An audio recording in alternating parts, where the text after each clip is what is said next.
Guys, what has worked for you in entrepreneurship, looking at what you've learned over the years? Being in the program actually opened my mind to say you need to have a data room and always have your documents in place. As an entrepreneur, for you to be able to attract more opportunities and for you to be able to be available when needed as an entrepreneur. It makes me uncomfortable as to how small businesses are neglecting social media. It's not about creating the perfect post.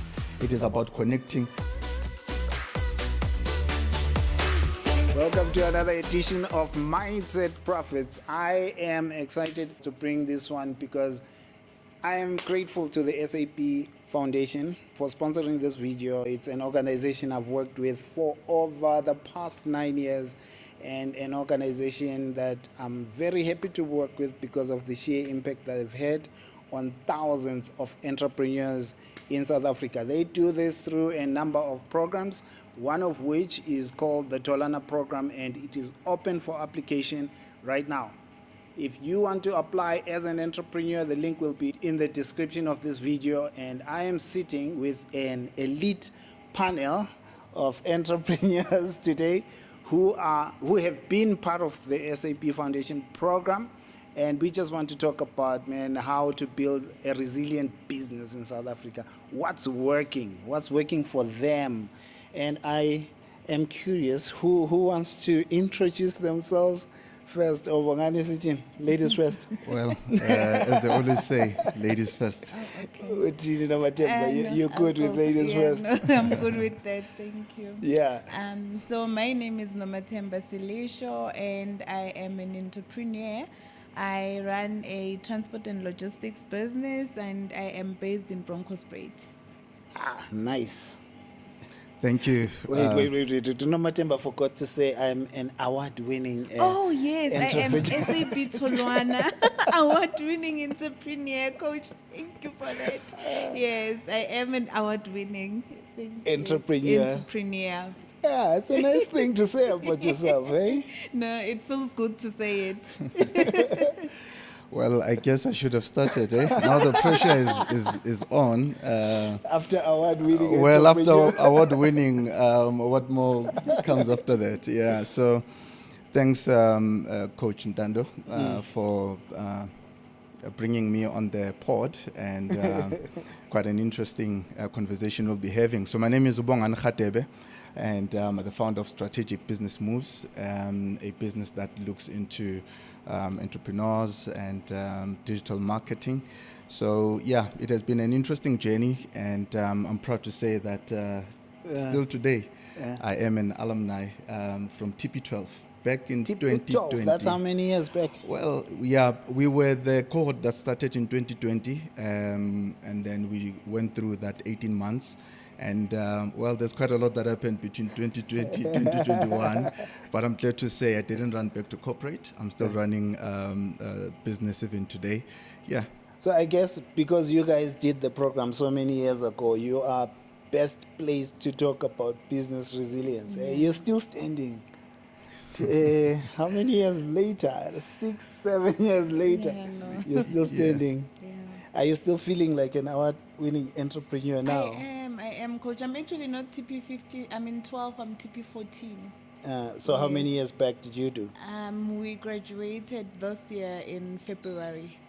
That was our graduation. So we went through the 18 months starting from 2023, and then it was the 18 month, and then it ended in September 2024, and then our graduation was in 2025.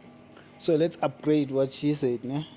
She is the reigning award-winning Tolana program champion. Oh yeah. No, rub it in. Yeah. Bogali, when did you win in the program? I'm joking, man.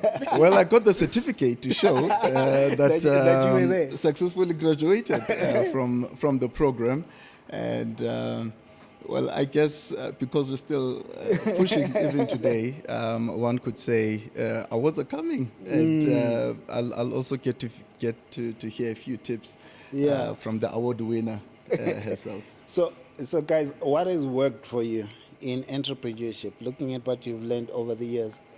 what's working. I want every entrepreneur that's interested maybe to be a part of the program or just generally to do well in business, to hear from you guys what you've seen working out there.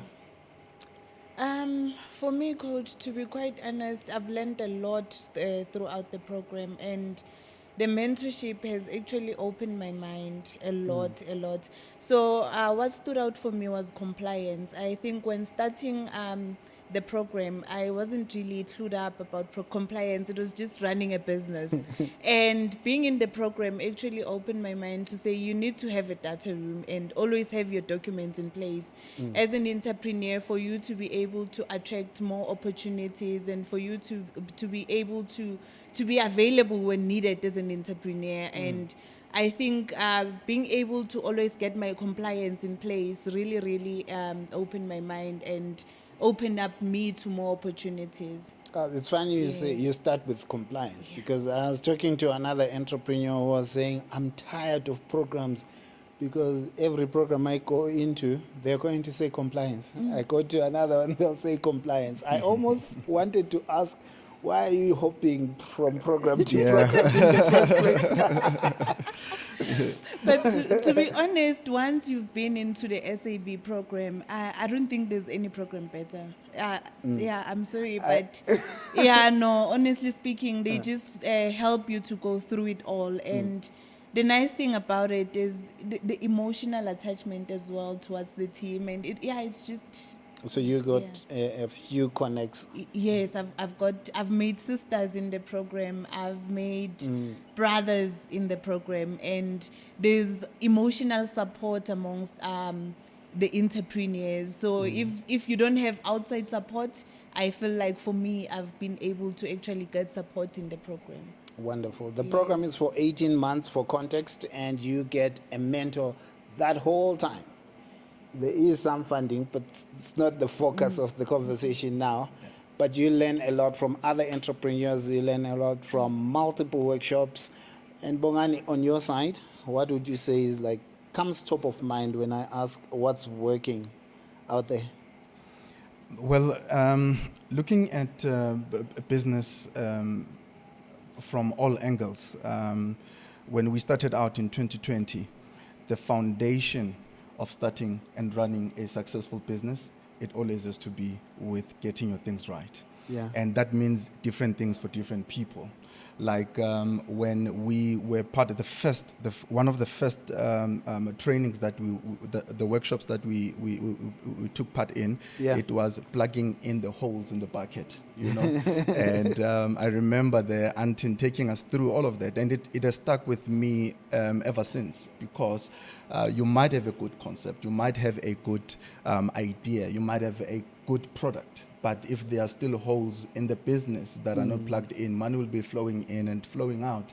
And you'll find yourself as a business moving from one program to the other because you don't actually understand or know You're not fixing those holes. You're not fixing those holes, yeah. It's really money leaks, mistakes that a business is making, systems that a business doesn't have that they should be having, and they are bleeding money on the side and they are not aware, losing opportunities and they are not aware.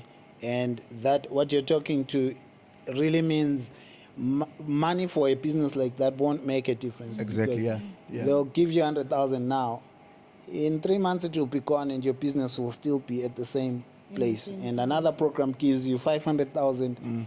6 months later, you're still at the same place because your business had holes that you didn't plug. True. Yeah. You're leaking money, you had blind spots that you never paid attention to. Yeah. Well, as many might have heard that if money is the reason why you haven't started, you don't have a reason, you know. And well, looking at it from both ends, it's actually true. Yes, money might not be the reason why you've not started, and money might be the reason why you have not started, you know. But then for a person who calls themselves an entrepreneur, if there is actually a need, a problem in the market, then you are able to solve the problem at a profit. Yeah. So we can look at many ways for a business to actually start. Others might start with a an idea, sell it to the public, and have a waiting list and say, I'm going to give you this after a certain period of time, and people pay you upfront for you to develop that. And for businesses at that stage, if they then don't plug in the holes, yes, people might see the value that you're going to bring to them, but then the money might as well evaporate as soon as it comes into the business. So getting your systems, getting your processes in place, in order, I think that's what works for any That's the successful support business. that Yeah. a lot of people, and it's really, there are good businesses with great products that close shop. Yeah. And sometimes it doesn't make sense. Yeah. Why? We loved you. We supported you. We were buying. What's wrong? And what happened? Yeah, I think it also comes back to the issue of compliance, and this is a major and a challenging one for entrepreneurs. And compliance goes beyond having a CK document. It goes beyond having SARS compliance, Tax, and yeah. having tax, COIDA, and UIF. It goes into the specific industry you want to venture into. Putting systems in place. Exactly, yeah. putting systems in place. So if you are into logistics, what compliance do you need to adhere to? If you are into moving hazardous products and chemicals, what do you need to adhere to? So for as much as a person needs to come with credentials whenever you're going to apply for a job, the same thing that investors and programs are looking at. So you are coming in and you're saying that you need assistance or you are able to do this for us, but in terms of compliance, your documents don't align to what you are actually looking And it helps when you're looking for funding, especially, but it also helps when you're looking for opportunities. Yes. There are databases you can't get into. True, yeah. Because you're not compliant. Yes, that's true. That is You're very smiling true. at that one. No, the thing is something that I struggled a lot with, Coach. Like I said before the program, I struggled a lot. Like I just had a CK document and I was registered with SARS, but I really, it really didn't matter to me if it's filed or anything like that. Yeah. But now I make sure my SARS is up to date. I make sure that my filing is up to date. My safety files are up to date. Like I ensure that my compliance is always in place, and I've now got systems in place to say, okay, when this expires, it needs to be now soon be replaced. So I've learned through the program that you need to always be compliant. If tomorrow you were to ask me, Norma, please send me this, I have that.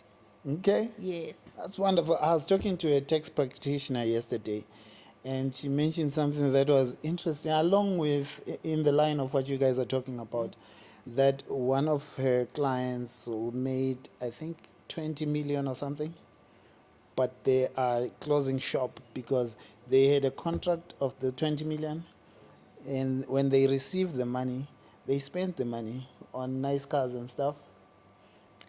Actually, they received half the money, spent the money. The contract got cancelled before the second half was to come. I think the person they were working with shut down or something. But when it got shut down, because of how they spent the money on the nice cars and stuff, which is what a lot of entrepreneurs do, what they didn't account for was the tax. They charged even the tax money, the VAT money and the tax money. And now SARS came saying, hello, Yeah. where's we are our here. money, chief? We are here. Yeah. So these things they seem they look quite simple. So looking at that particular business that you're referring to, for a business to be successful or building a resilient business, it means you as the entrepreneur, you need to evolve as the business evolves. So if you are operating a 20 million rand business like a 200,000 rand business, it's soon going to collapse in itself, because processes and systems and everything else that forms the foundation of building a 20 million rand business is not in place. So looking at different levels and stages of growth for a business, it means then that even internally, systems and processes, they need to align to the next stage or level of that. So the type of accountant that you're using, it needs to be a different accountant. You can't be using the guy that you're using to file At 200. at 200,000, and then the guy doesn't understand in terms of input and output, and in terms of your tax and your VAT. Now you've got employees. Now you need to have all of those things, they need to align to the stage of the business. So the nice thing about being part of a program such as the Tulwana program is the mentor that is assigned or appointed to help you through the process is a person that is going to build up a mindset not only for that 18 months, but a mindset that will That push carries you after beyond the that program. 18 months. Yeah. So you can imagine when we started out, 2019, when we were still in the process of being part of the program. Yeah. 2019, that is when the business was actually growing. We were in Soweto, and the first international accredited beauty training provider in Soweto. You know what? We were actually excited. Now and we're flexing. Now we're flexing. Let's go. yeah. So having been there and starting out in 2019, we rolled out the program 2020, excited going to Cape Town and being there for the training and all of those stuff. Everything was rose and stuff, but then we didn't know that 3 months down the line there was going to be COVID. And being in the training space, being in the beauty space, when the lockdowns were being rolled out, we were the last to be considered to be opened. Yeah. So when the restrictions were coming out, they were like, it's not an essential business. But according to who? Because women are always spending hours on the mirror. But then our sector was mostly hit. But did it stop us? Did we shut down? We didn't. And hence, even today, we had to move out of Soweto because 2021, when we thought things were getting better, then there were riots, and no one wanted to come to Soweto. So that very same business that we thought was going to be the pride of Soweto, being an international accredited training provider, well, we had to move out because of the market conditions, and we had to move to a place that clients felt more comfortable coming. Yeah. Okay. So even beyond that 18 months, what we are able to then still push and apply, even today, it was that mentorship that was essential for us to be standing even where we are. I love it. Guys, when you look at all the strategies and tactics you've applied to grow your business since then, since before the program, since after the program, what would you say has really worked to push you? I know you've said compliance. Can you think of something else that Yes, I has can had, think of a lot, Mr. Awesome. In fact, I was allocated a very beautiful-hearted lady, Obatabile Moreki, as my mentor. Yeah. And She is good. big up to her. She's good. No, she is very good. She is very good. Obatabile really helped me because she was like, Noma, you can't be operating with only one client. And I'm like, I make money. And she was like, no, but you can't be running a business with only one client. And I was like, and then she said, should the client close shop, then your business closes. And I was like, yes, that's true. Then that's when I was like, It okay, hit I you. need to start thinking about other clients that I need to approach and start working with. And she was very helpful with that as well, to say, start looking amongst to where else can you get clients. You can't only be relying on one client and one industry. Maybe also try to pivot a bit and get more experience in other sectors, because your sector is not really stable. As much as it's male dominated, there's not really much room for women at this point. Try to position yourself to actually not be shaken by the system. And she really, really helped me a lot, because now I was able to attract more clients and just broaden myself in the logistics space. Is that why you won the award? Yes. Yeah.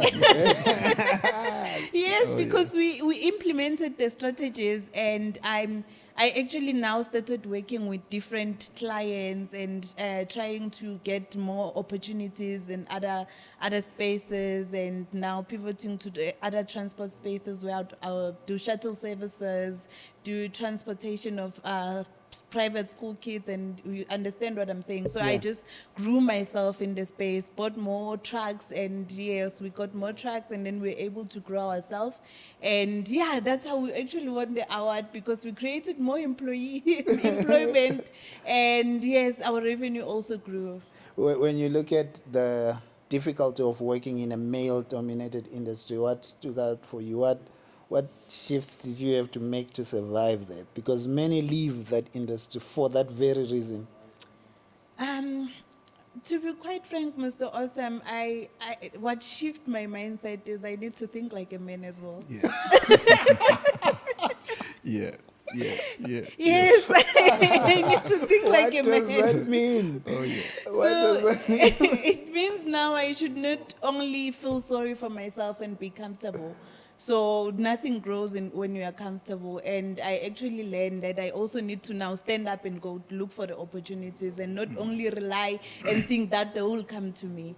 So now I shake up and I just go and knock on doors to say, can I now bring my trucks and work there? Can I now do this? Can I transport your stuff and do that? This is what we do. You are not waiting for permission. No. Yeah. I disrupt. You said for that. No, taking from what Noma is saying, Yeah. what has really worked for us is the partnership I have with my business partner, who happens to be my wife as well. So I work on the business, and then she works in the business. Yo, repeat. So our roles is I need to work on the business, and then she needs to work in the business. So I have an eagle's eye view of what is happening, and she implements in the business. So I go crazy with all these ideas and all of those things, and then she's the one who implements. So this gives me an opportunity to see when markets are about to change, or if there's any opportunities out there. So she doesn't have to do in and out at the same time. So that is actually what made us work. How Because did you it's- come up with that agreement in the first place? I'm just curious. Well- and jealous, but mostly curious. Yeah, no, it's looking at what strengths does one have. So we have different strengths and different weaknesses that we use to complement each other. And because we are a small team, it works out. And when you are now building up a team, that's when you'd find that there are different levels of leadership, where from EXCO, middle management, and then the functional teams right at the bottom, where the supervisors, and then the employees. So with us, that structure works well. There is no hierarchy because we are all in the same level in making decisions. But the point that I'm trying to drive is when you are too much involved in the driving of the trucks, in the case of Unoma, when is she going to go to the clients? When is she going to do business development? So as a business, you need to then grow it to a point where you're able to step out of it and be able to manage the business from a distance and work on it and build it, unlike being the one that now is cleaning the floors and wiping the counters. And always stuck in there. And you always get stuck in there. Be comfortable enough to allow other people to run the business while you are looking from outside. I think everyone starts there doing the thing. Yeah. And most people struggle to shift and transition to working on the business and managing the business from it. How was the shift like for you now? The shift was so difficult for me, Mr. Awesome, because I think I work with male a lot, and my husband was still in corporate at the time. So I had to actually now work with most of the guys all the time, and sometimes like Yeah. ubaba omdala to say, please adhere to this. And they just see you as a young woman. You understand what I'm So saying? it was hard It to was hold very hard. all the men accountable. Yes, it was very, very hard. But I had to grow the thick skin, and they now understand when you say, can you do this? Then it gets done. So fortunate enough, my husband also resigned from corporate and he joined the business now. So now at least so now you two are I'm now both doing working this on thing. the business. And he's now working in the business so as well. for you, it's the other way vice around. versa. Yeah. But it's always the husband who needs to quit their job Yeah, no. to come and support. Yeah, no, and he's a very, very, very supportive husband. My husband does it very nicely. The job, I can't think of anybody else who could do it better. Yeah. Wow. Okay. And an interesting one, and then when you talk about compliance as well, it comes down to, here is a person who is more qualified than you, more experienced than you. At times it might be a person who's older than you, And remember, as Africans, we're like, hey, this is banbani. You need to, don't forget to, trying to be polite. Yeah. But compliance in the form of HR and having SLAs and contracts, well, you don't have to have a tough conversation.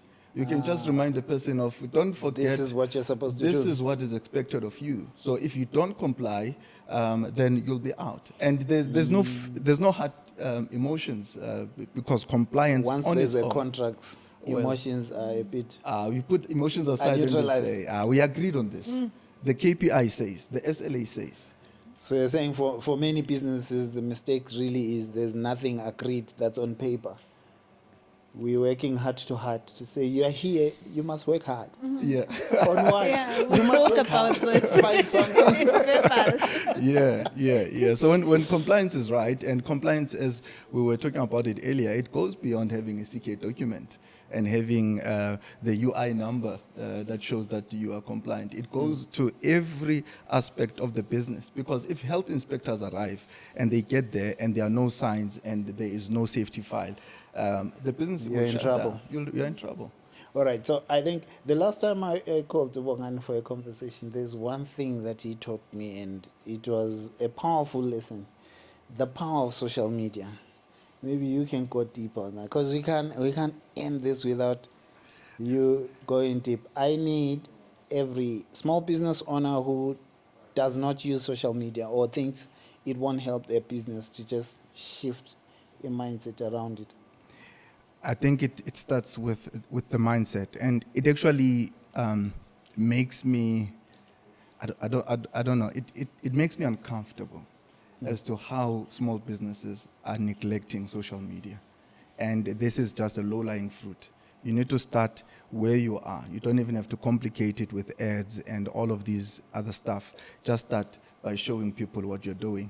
That's how we started out. 2016, I remember it was in April. 2016, started a page, and then we just showcased the work that we're doing. And within that day, we had grown up to 1,000 followers in just one day. And ever since then, our business has been relying mainly on using social media. So you don't have to be an expert at this thing. Just show people what you are capable of doing. Let's look at what happened with TikTok. TikTok broke all the traditional and nice, fancy things that other platforms are looking for. So it's not about creating the perfect post. It is about connecting to clients, because there's always a need out there, and just show people that you're able to provide or solve a problem that they're actually experiencing.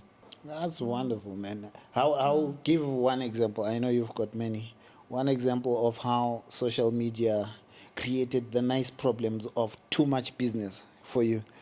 Well, let me take it back to 2019. 2019, it was social media that we used for us to actually sell out the course that we were going to be offering in Soweto. How did you do it? Well, my wife is a qualified beauty therapist. She's got the qualifications and the diplomas and whatever. So she was central to that particular campaign, saying that, okay, guys, you've been asking us about training, and this is now what we're offering you. The cost of the cost for that course was 50,000. So there was one student that came in with the brother, driving a very expensive car, saying that, why do you want to come to these people? There are better institutions than this one. Why don't you want to go there? She says, it's because the person who's going to train me is a person that I'm looking up to. And how did it get to that? Through social media. Guys, giving people free content. This is how you do a brow. This is how you hold a brush. This is how you apply lipstick. And from there, we sold out a course in 2020. 50,000 rand, yeah. It's an internationally accredited course. Yeah, We needed to pay the bills. We needed to get the correct the assessors and moderators and facilitators that were adequately qualified for them to deliver that particular course. So we're sold out. Even the short courses that we were offering, they were sold out. Even the part-time courses that we're selling, they were sold out. Why? Because of the person behind the camera. They didn't have to even advertise and say all of these things. She just said, guys, you want to start a beauty business. I can show you how to start it. Enroll for this course. Not only that, we are going to offer you this and this. Hold your hand until you get this thing. That's why we're sold out. So there's a plumber out there, exceptionally skilled, got all the qualifications, everything is in place.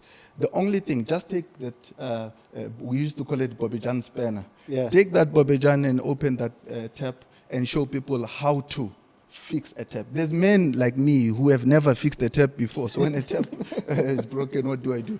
I'll remember you because you've taught shown me me how that to. you know how to solve the problem.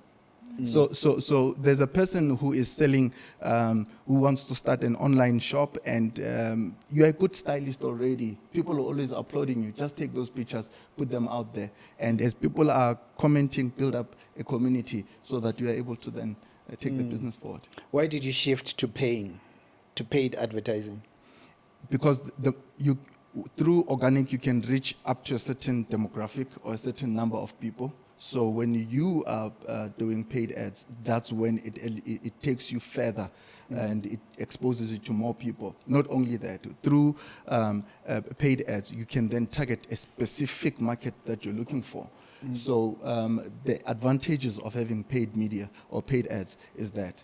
So let me just take it back slightly as to why social media is such a big thing, and it's a low-lying fruit that small businesses can take advantage of. We can see influencer marketing now as a big thing, but where does it start? What are the foundations of influencer marketing? It is word of mouth. So brands would say, we need influencers so that they can spread the word within their circles. So traditional media, like having to advertise on radio and on television, is expensive.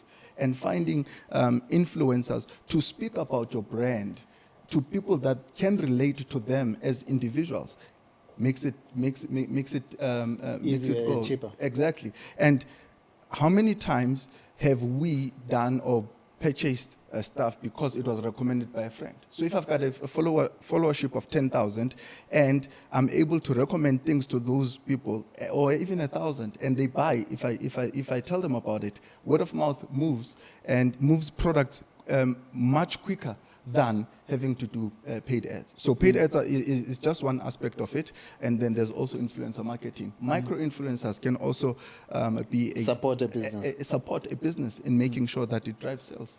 You know what I'm loving with, and generally what I love working in the program and working with you guys is when I listen to you, I always learn, eh?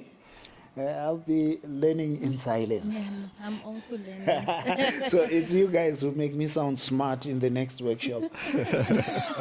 I won't quote you and say, Unoma, Nebongani said, I'll just spit it out. And they'll say, yo, you are awesome. Yeah. So I sit in privilege.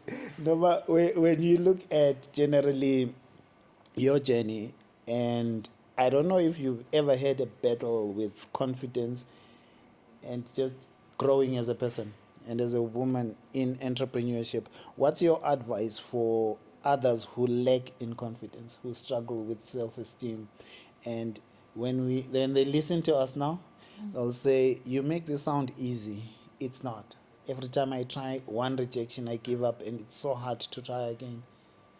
And Norma talks about, I bang doors. Yeah. I don't wait for permission. And I say, yo, I banged one, and they said, you're useless. Go. Yeah. I can't go back and face that again.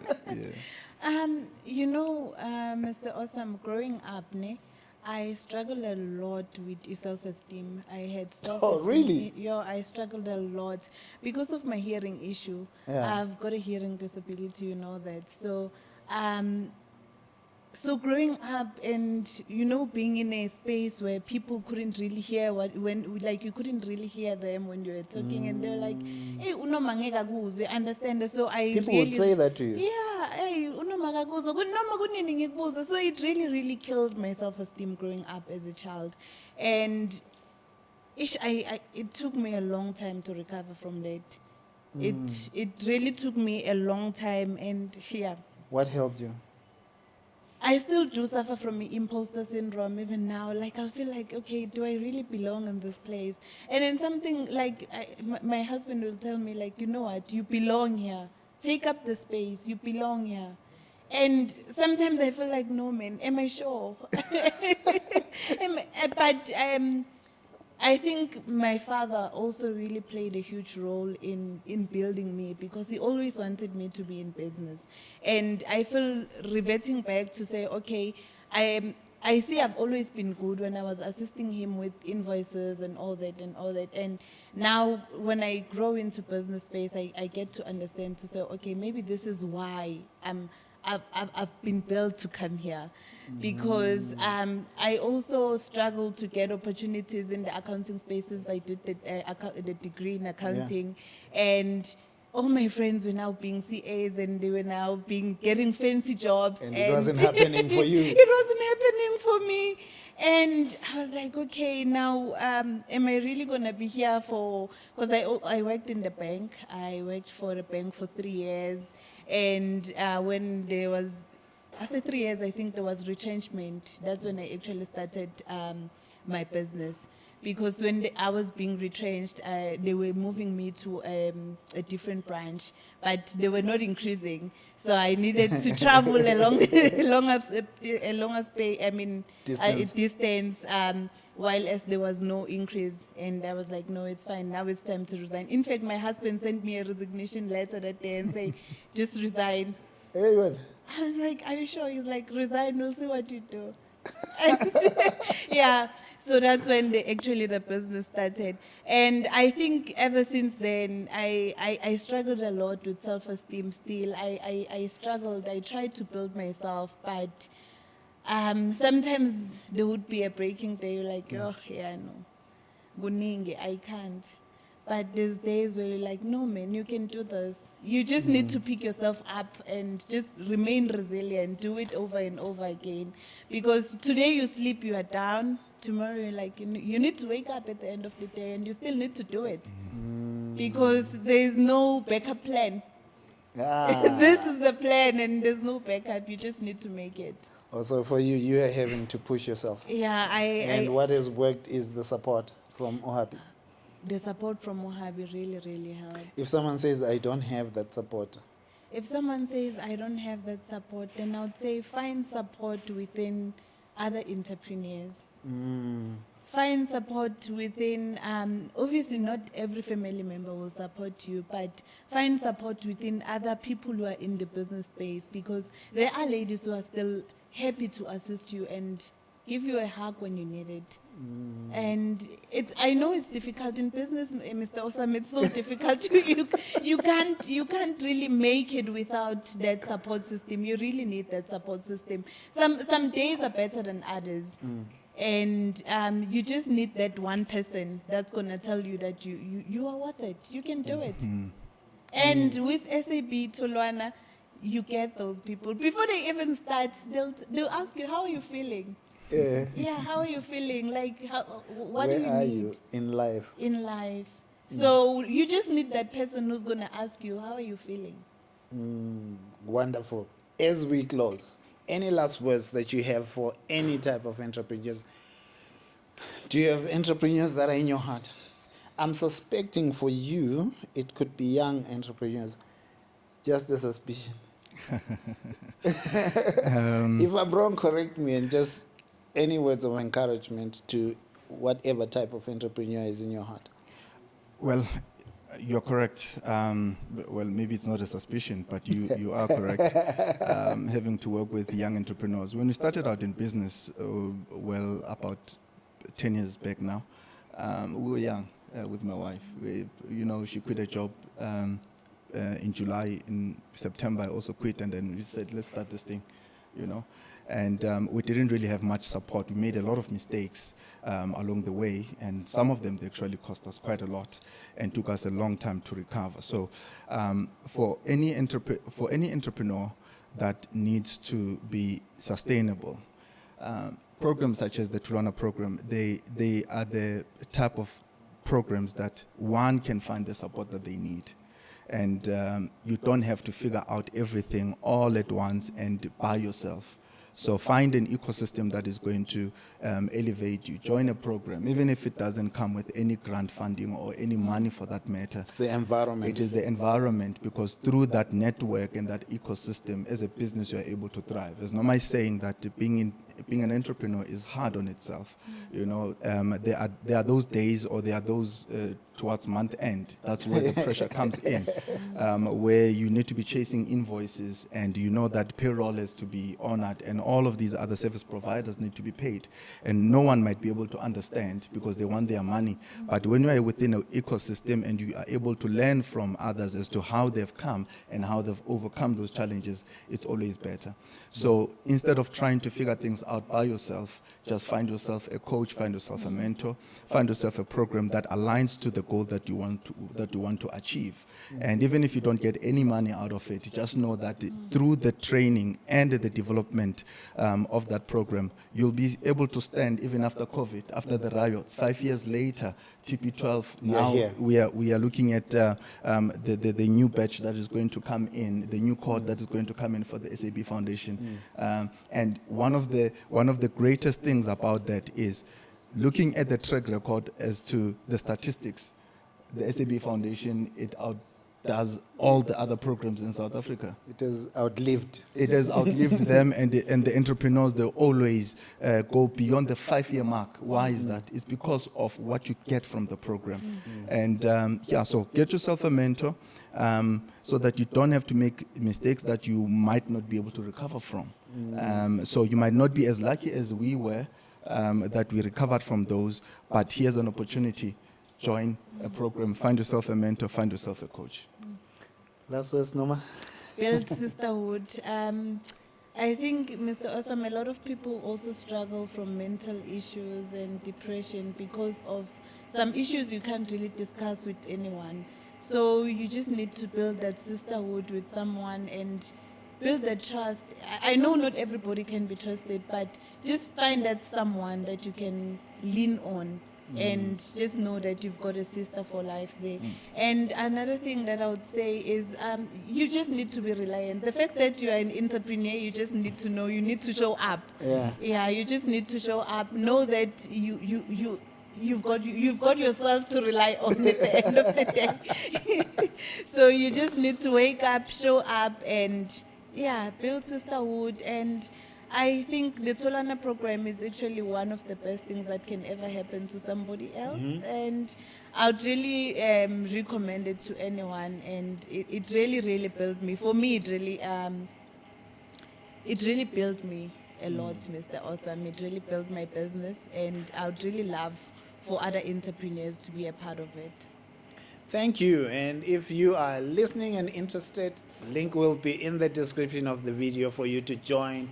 I work in the program as well, and like I said earlier, I'm super proud to have been a part of it and a part of a journey like this. And I'm super excited every time I engage with you guys for all the cool stuff that you teach me as well. So thank you for that, and see you guys in the next episode.